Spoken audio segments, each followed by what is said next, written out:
Bonjour, bonjour, on se retrouve aujourd'hui sur VS Code sous Windows pour voir comment créer un folder en ligne de commande, comment créer des fichiers en ligne de commande et comment y insérer du texte directement en ligne de commande encore. Donc c'est parti. Donc ici j'aurai un terminal. Donc avec PowerShell on va commencer, ensuite on verra pour Bash. Donc avec PowerShell, ici je vais créer un nouveau folder, mkdir, on va l'appeler exercice. Donc ici mon folder a été créé. Donc ici je suis dans ZAC. Donc on voit que mon folder a bien été créé. Si je fais CD, je fais lire et tabulation pour qu'il trouve directement et je fais entrer. Maintenant, je suis dans C, user, ZAC, here document. Here doc exercice. Donc maintenant, ce que je veux faire, c'est l'ouvrir. Donc, je pourrais l'ouvrir directement ici avec l'interface, mais ce qui m'intéresse, c'est de l'ouvrir directement en ligne de commande. Donc, c'est ce qu'on va voir ici. Quand vous avez fait les VS Code, normalement, vous set les variables d'environnement. Ça se fait plus ou moins automatiquement. Donc vous avez accès à la commande code, donc on fait code-r point, et ça va m'ouvrir C users like airdoc exercice dans une nouvelle fenêtre. Donc on voit qu'ici ça m'a ouvert le folder airdoc exercice dans une nouvelle fenêtre et ça a fermé l'autre. Voilà, donc j'ai bien qu'une seule fenêtre d'ouverte sur VS Code. Donc maintenant je revois un nouveau terminal. Ce qu'on va faire maintenant, c'est voir comment créer un fichier directement en ligne de commande avec PowerShell.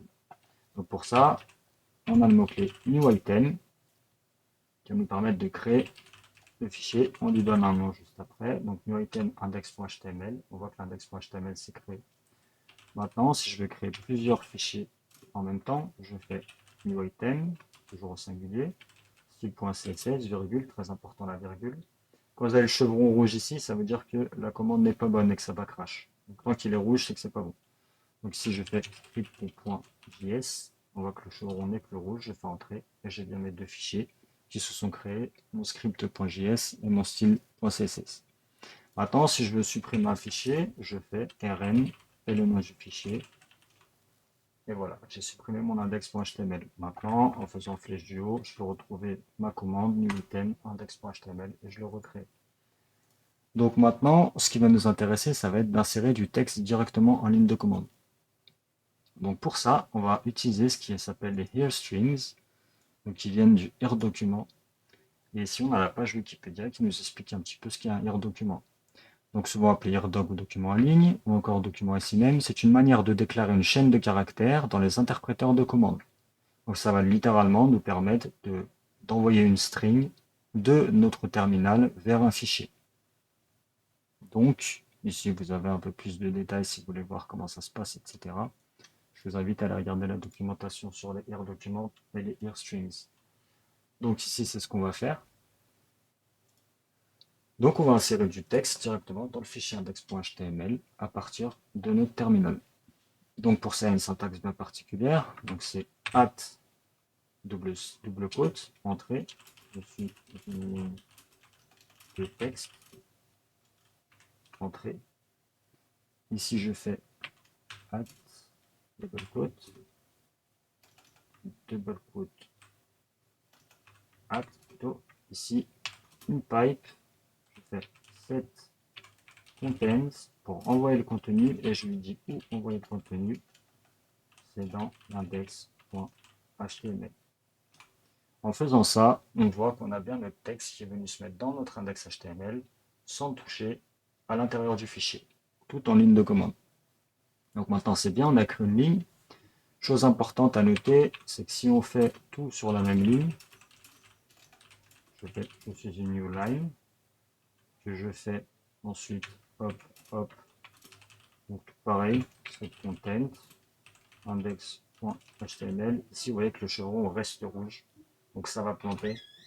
Donc après le at double quote, vous êtes obligé de revenir à la ligne. Donc, si je fais alt double quote, je suis une nouvelle ligne. Ici, point d'exclamation. Je reviens là. Je fais double quote at set content index.html. Maintenant, vous voyez que je suis une ligne de texte ici et je suis une nouvelle ligne ici. Si je fais entrer, je suis une nouvelle ligne qui va venir écraser l'ancien contenu. Donc ça, faire très attention. Donc comment faire si on ne veut pas écraser le contenu, mais ajouter du contenu? Eh bien c'est plutôt simple. On va faire add double quote, entrée. Je suis une nouvelle ligne qui n'écrase pas l'ancienne. Entrée.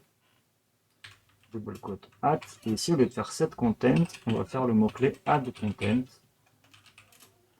Et on va lui dire toujours dans l'index.html. Et ici, on voit, je suis une nouvelle ligne qui n'écrase pas l'ancienne. Donc là, il a du mal à interpréter les caractères avec accent. Donc ça aussi, à faire attention. Ok, donc maintenant, on a vu comment insérer une single line. Donc on va voir comment insérer une multiple line. Ici. Donc maintenant, pareil. Je suis la ligne 1. Je suis la ligne 2. Je suis la ligne 3. Voilà, juste en faisant comme ça, on peut faire directement plusieurs lignes de texte. On peut faire même un template HTML si on le veut, etc. Donc, ce sera un petit peu long à taper, etc. Mais c'est faisable. Voilà, ce qui t'intéresse, c'est de vous entraîner et de voir que c'est possible. Donc si je fais add content, et voilà, j'ai bien ajouté à la ligne, je suis la ligne 1, je suis la ligne 2, je suis la ligne 3.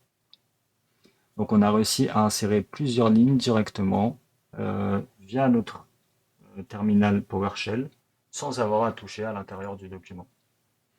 Donc voilà pour PowerShell. Ce qu'on va voir après, c'est comment faire pour le bash. Et pour le bash, je vais vous montrer aussi comment on peut interpréter la valeur d'une variable et stocker une variable directement dans le bash. Voilà, tout de suite. Ok, alors on se retrouve maintenant sur le bash pour faire la même chose, pour créer des fichiers en ligne de commande, écrire directement dans des fichiers en ligne de commande, supprimer des fichiers en ligne de commande, et on verra la petite subtilité, comment créer une variable et en lire sa valeur directement en ligne de commande. Donc pour bash, pour créer un fichier, on va faire touch index2.html. Grâce à ça, on a un index2 qui est créé. Pour créer plusieurs fichiers directement, cette fois-ci on fait touch style2.css et cette fois-ci dans bash pas de virgule, on peut directement mettre script2.js. On voit qu'ici on a créé notre script2 et notre style2.css. Donc maintenant, pour supprimer des fichiers, on va faire tout simplement pareil que sur PowerShell. On fait rm pour remove. On va lui dire index2.html, style2.css et script2.js. Et voilà, on voit que tout a été supprimé et que je me retrouve avec le même contenu que tout à l'heure, mes trois fichiers avec mon index HTML et le texte qu'on y avait injecté directement via PowerShell. Donc maintenant, une petite subtilité, c'est que je veux réussir à supprimer le texte qui existe ici grâce directement à bash. Donc comment on va faire ça? On va mettre, en fait il y a plusieurs possibilités. Soit on supprime en recherchant un mot présent dans la ligne, soit on supprime par nombre de lignes, ou soit on supprime tout. Donc ce que je vais faire, je vais supprimer, vu qu'il y a ligne dans tous les mots, je vais supprimer directement toutes les lignes justement contenant le mot-clé ligne. Donc ce que je vais faire ici, je vais faire pour supprimer, c'est sed-i. Là, je vais dire le mot qui doit être contenu dans la ligne et que je veux supprimer. Donc je fais un slash. Ici, je vais lui mettre ligne. Je fais slash d. Ici, je vais oublier faire une string. Et ici, je vais mettre index.html. Et voilà, toutes les lignes contenant le mot ligne ont été supprimées. Et vu que toutes les lignes contenaient le mot ligne, elles ont toutes été supprimées. Alors, donc on repart d'un document clean maintenant pour vous montrer comment faire pour injecter du texte directement dans un fichier avec bash. Ici, on va faire echo et on va saisir notre texte. Je suis une ligne de texte venant du bash. Et ici, je lui fais chevron plus grand que et je lui mets index.html. Donc voici la syntaxe en utilisant bash. Quand on veut faire du single line, donc on met les quotes, on met notre phrase, chevron supérieur à index.html, l'endroit où on veut le mettre. Donc voilà, je suis une nouvelle ligne de texte venant du bash. Ça a bien fonctionné. Donc maintenant, si je fais un echo encore une ligne, index.html, voilà, on voit qu'à nouveau, ça écrase l'ancien contenu. Donc maintenant, ce que je vais faire, ça va être de créer du multiple line. Donc pour créer du multiple line, ce que je vais faire, ça va être 4. Ici, je fais plus petit que, plus petit que. Là, je mets un identifiant. Donc, je ne suis pas obligé de mettre EOL, mais par convention, je mets EOL, c'est end of line. Ici, je mets supérieur à, je mets le fichier dans lequel je veux le mettre. Ensuite, je fais entrée. Donc, tout ce qui va se contenir entre le EOL ouvrant et le EOL fermant va être contenu dans le here strings. Donc, ça va être rendu dans le fichier dans lequel on l'a mis, donc l'index.html en l'occurrence ici. Donc, je suis la ligne 1, entrée, je suis la ligne 2 et je suis la ligne 3. Et ici, on met le délimiteur, la fin du délimiteur. Et voilà, dès qu'on ferme le délimiteur, on envoie tout, on injecte tout le contenu qui était stocké ici, ici. Voilà comment faire du multiple line. Donc maintenant, on va voir la petite subtilité qui était d'utiliser des variables. Donc dans le bash, on peut stocker des variables. Si je mets variable égale, on va dire bonjour. Ici, je stocke ma variable. Et donc, si ensuite je veux utiliser cette variable, je vais faire 4 end of line index.html. Et là, je vais utiliser ma variable, $variable comme PHP. Bienvenue mon gars.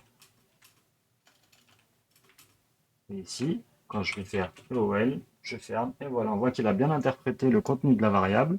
Il m'a mis bonjour, bienvenue mon gars. Donc il a bien compris le contenu de la variable.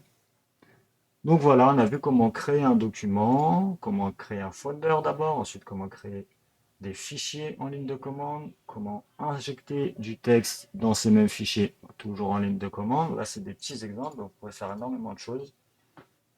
Donc voilà, le plus important, c'est de savoir que c'est faisable, c'est possible, et de savoir comment le faire. Donc, encore une petite chose que je voulais vous montrer, c'est ici, comme vous avez vu tout à l'heure, quand j'ai ouvert, j'ai fait, donc là, si je fais cd point par exemple, je reviens dans ZAC. Donc ici, avec VS Code, on peut ouvrir directement un folder dans une nouvelle page. Donc si je fais code-point, ici, ça va me l'ouvrir, mais dans une nouvelle fenêtre. Voilà, je vous montre. Donc là, ça m'a ouvert le folder ZAC dans une nouvelle fenêtre directement. Moi, ce que je préfère faire pour pas avoir 50 fenêtres d'ouvertes, c'est d'ouvrir dans la même fenêtre. Donc si je suis ici, donc on va prendre quoi?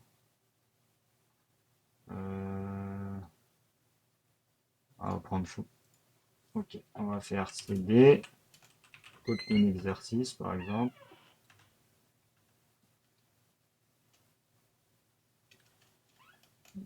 On va faire cd.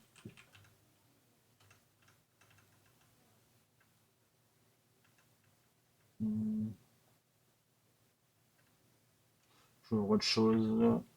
Alors, agence Shiny React. Donc on fait entrée. Et ici, si je fais code-r point cette fois-ci, vous voyez que là je suis dans le folder FreeDoc exercice, HereDoc exercice. Donc ici, voilà, ça m'a fermé le HereDoc exercice et ça m'a bien ouvert le agence Shiny React. Donc voilà, grâce à ça, avec les variables d'environnement de VS Code, quand vous l'installez, vous pouvez utiliser la commande code directement qui vous permet code-r qui vous permet d'ouvrir le folder directement dans la nouvelle page en fermant l'ancienne. Ça vous évite d'avoir 50 000 pages. Voilà pour le petit tips aussi, donc j'espère que ça vous aura plu et puis je vous remercie d'avoir regardé. À plus.